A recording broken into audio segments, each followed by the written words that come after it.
বিসমিল্লাহির রহমানির রহিম। হে সমস্ত জগতবাসী, আজকে আপনাদের সামনে যে আলোচনাটি নিয়ে হাজির হলাম, এই আলোচনাটি অবশ্যই মন দিয়ে শুনবেন। অবশ্যই এই কথাগুলো কোরআনের, আল্লাহর বাক্যের এই কথা, আর এই কথাগুলো এমনই কার্যকর যে যদি আমল করতে পারি তো আমাদের জীবন অনেক সুখী হবে। দুনিয়াতে যে সুখ পাইল না বা বিভিন্ন খারাপি লিপ্তই থাকলো, সে কিন্তু আখেরাতেও সুখ নেই তার। তাই বলবো, আমরা যদি পৃথিবীতে সুস্থ থাকি আল্লাহর ইবাদত করতে পারবো। অসুস্থ থাকলে ওহরে মারে বলতে বলতে কিন্তু আমাদের দিন চলে যায়, আমরা কিন্তু আল্লাহর ইবাদত সেভাবে করতে পারি না। তাই বলবো কি, সূরা বুরুজ এর আমল ও ফজিলত থেকে আপনাদের সাথে কিছু আলোচনা করব। যে সূরা বুরুজ এর আমল ফজিলতের যে একটা বিষয়, সেটি হলো, দেখুন, এশার নামাজে সদা সর্বদা এই সূরাটি পাঠ করলে জ্ঞানের প্রসারতা জন্মে। আচ্ছা, এ সূরা পাঠ করে কোনো শিশুর গায়ে দম করিলে শীঘ্রই সে মাতৃদুগ্ধ পান করা ত্যাগ করে দেবে।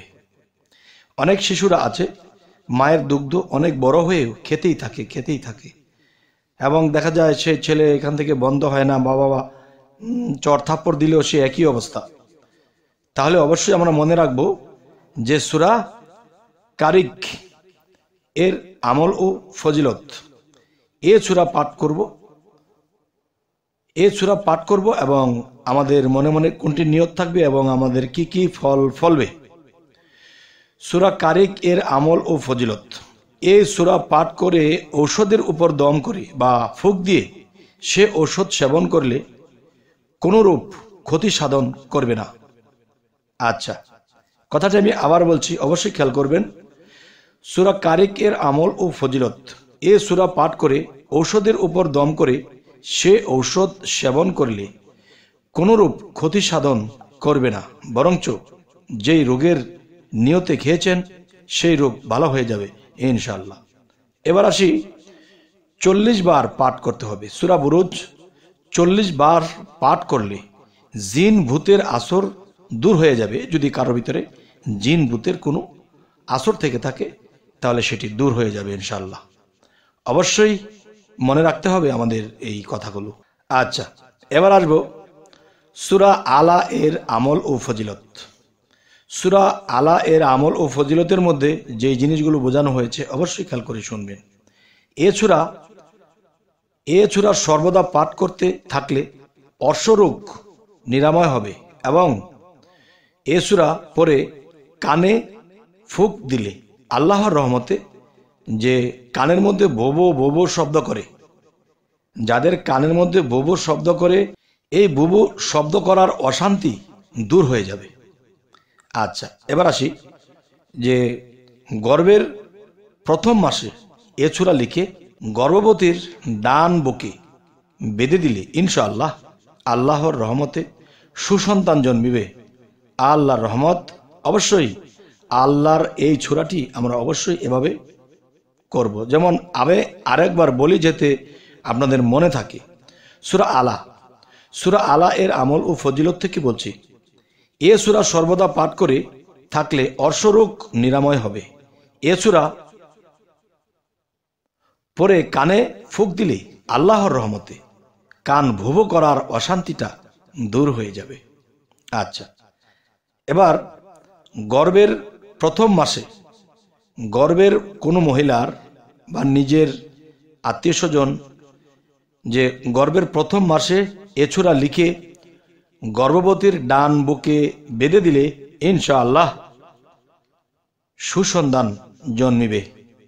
আচ্ছা, সুসন্তান জন্মিবে কেন এই সূরাটি বাঁধলে? দেখুন, একটা গর্ভবতী নারী যখন চলাফেরা করে, কাজকাম করে, এদিক সেদিক যাওয়া আসা করে, তখন গর্ভবতীর প্রতি কিন্তু খারাপ আত্মা, খারাপ জিন এবং খারাপ যে পিচাস আত্মা, পেত আত্মা, এগুলো তাদের দিকে দৃষ্টি আকর্ষণ করে।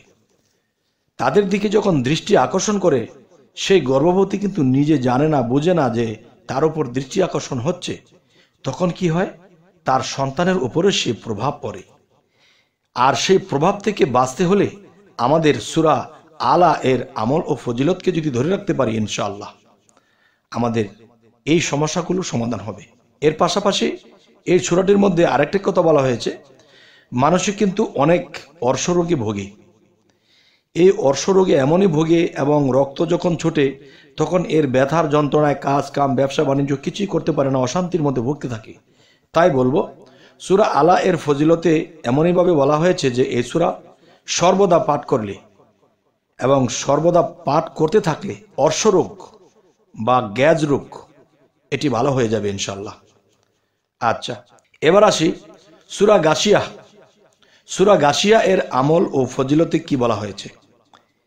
এ সূরা পাঠ করে কোনো খাদ্যদ্রব্যের উপর দম করলে খাদ্যের অনিষ্ট হতে রক্ষা পাবে।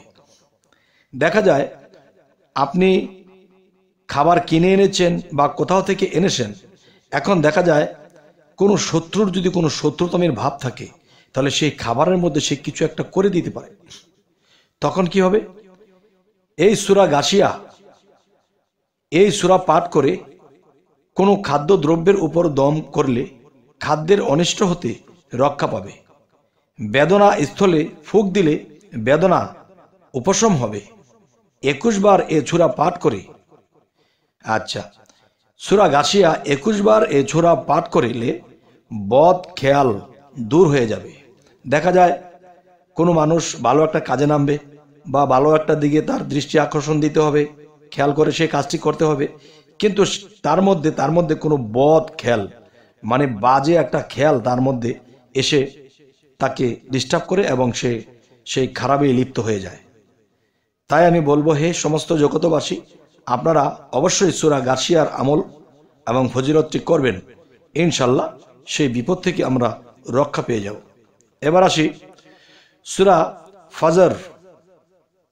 সূরা ফাজর এর আমল ও ফজিলতের মধ্যে বলা হয়েছে, মধ্যরাত্রে একবার এ সূরা পাঠ করে পরে স্ত্রী সঙ্গম করলে নেক সন্তান লাভ হইবে।